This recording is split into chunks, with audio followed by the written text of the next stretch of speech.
Hello guys, before I discuss the first material, I would like to introduce myself. My name is Renol Herlambang.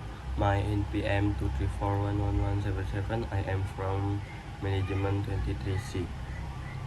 Nah, mari kita masuk langsung ke materinya.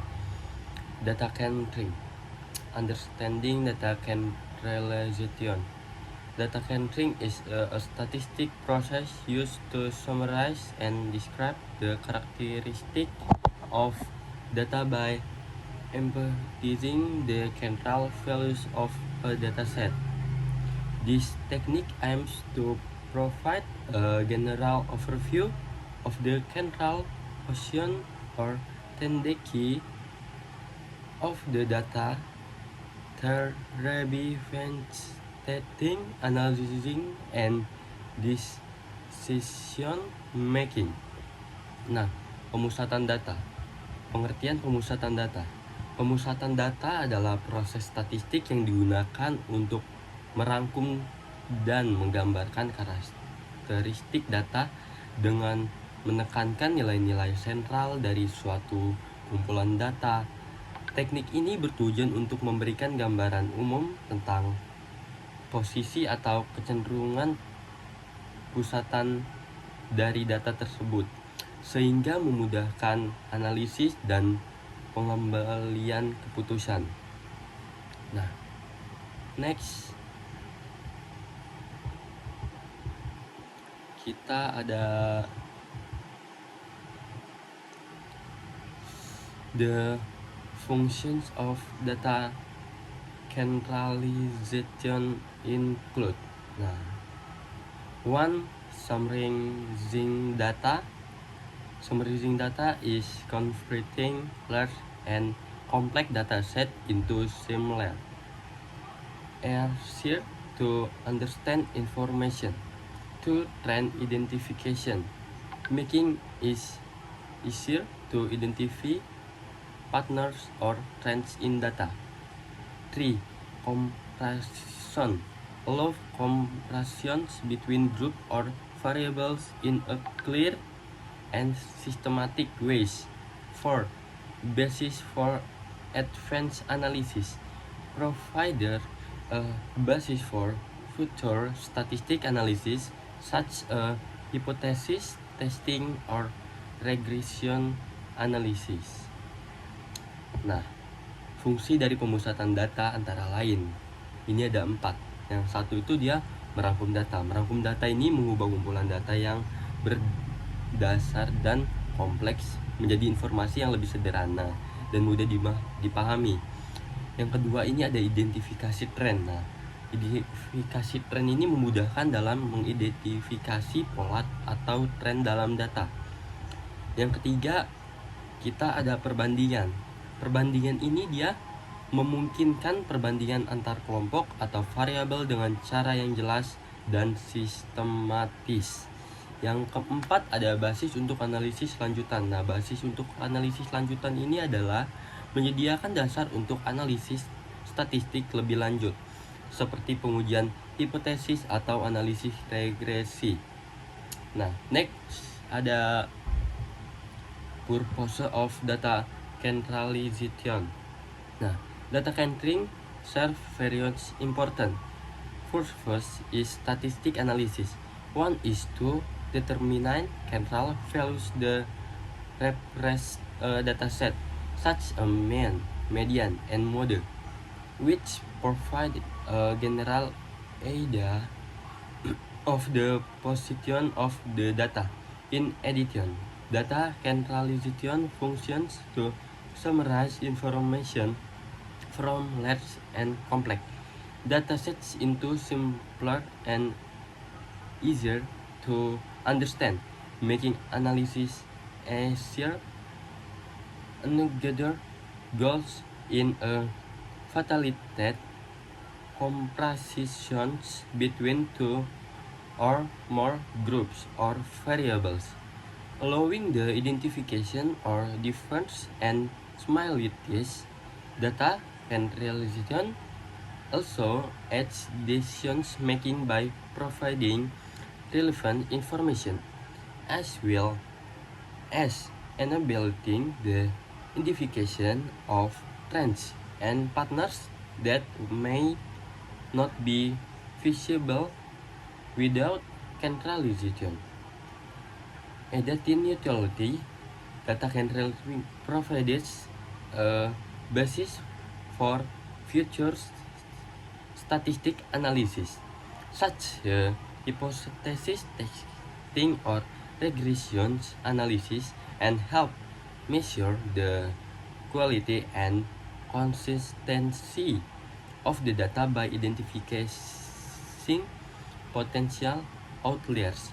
Lastly, data cleansing providers using into this group of the data, whether it is systematical, skewed, or has outliers, which might influence the interpretation of the results. Nah, tujuan pemusatan data.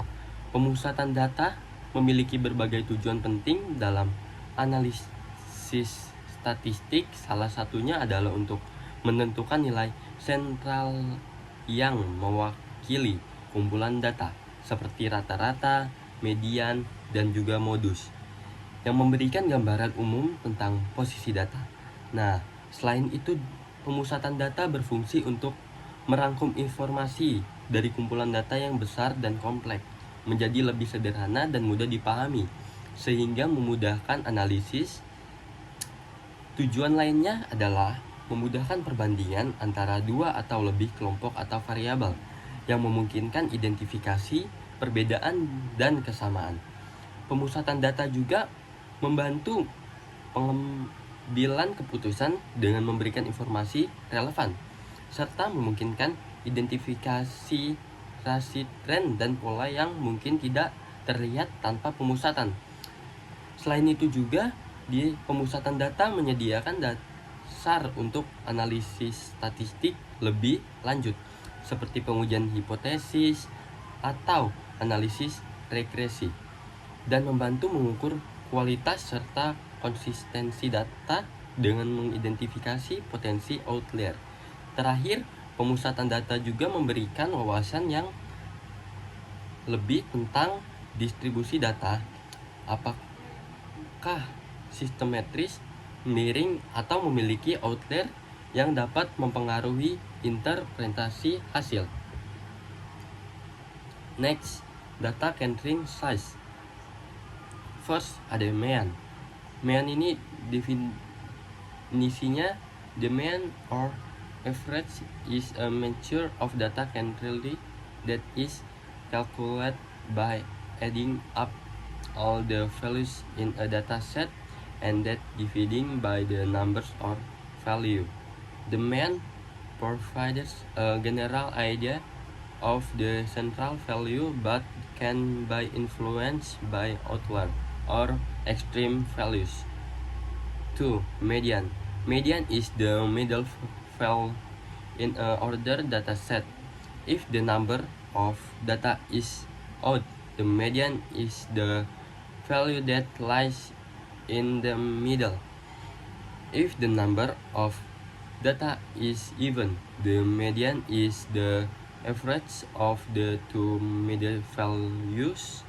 The median is more resistant to outliers than the mean, so it's often used for analysis data.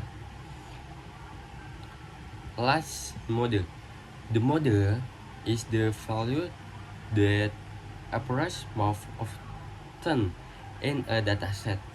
A dataset can have one model or unimodal, more than one model, or multimodal, or no model at all if a value appears with the same frequency. The model is useful as ventilator for categorical data. Nah, ukuran pemusatan data ini ada 3. Yang pertama ada median, yang kedua ada mean, dan juga mode. Nah, pertama ini kita dari mean dulu. Mean ini atau rata-rata. Mean adalah ukuran pemusatan data yang dihitungkan dengan menjumlahkan semua nilai dalam suatu kumpulan data dan kemudian membaginya dengan jumlah nilai tersebut. Mean memberikan gambaran umum tentang nilai sentral tetapi tidak dipengaruhi oleh outlier atau nilai ekstrim. Yang kedua ada median. Nah, median adalah nilai tengah dalam jumlah kumpulan data yang diurutkan. Jika jumlah data ganjil, median adalah nilai yang terletak di tengah. Jika jumlah data genap, median adalah rata-rata dari dua nilai tengah.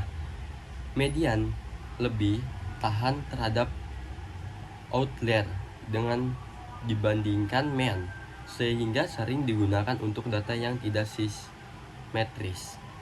Nah, yang ketiga ada modus. Nah, modus ini adalah nilai yang paling sering muncul di suatu kelompok data gitu. Kumpulan data bisa memiliki satu modus atau bisa kita sebut dengan unimodal. Nah, lebih dari satu modus bisa kita sebut dengan multimodal, atau tidak ada modus sama sekali jika semua nilai muncul dengan frekuensi yang sama. Modus berguna terutama untuk data kategorikal. Sekian dari saya, maaf jika ada salah kata, saya akhiri, terima kasih.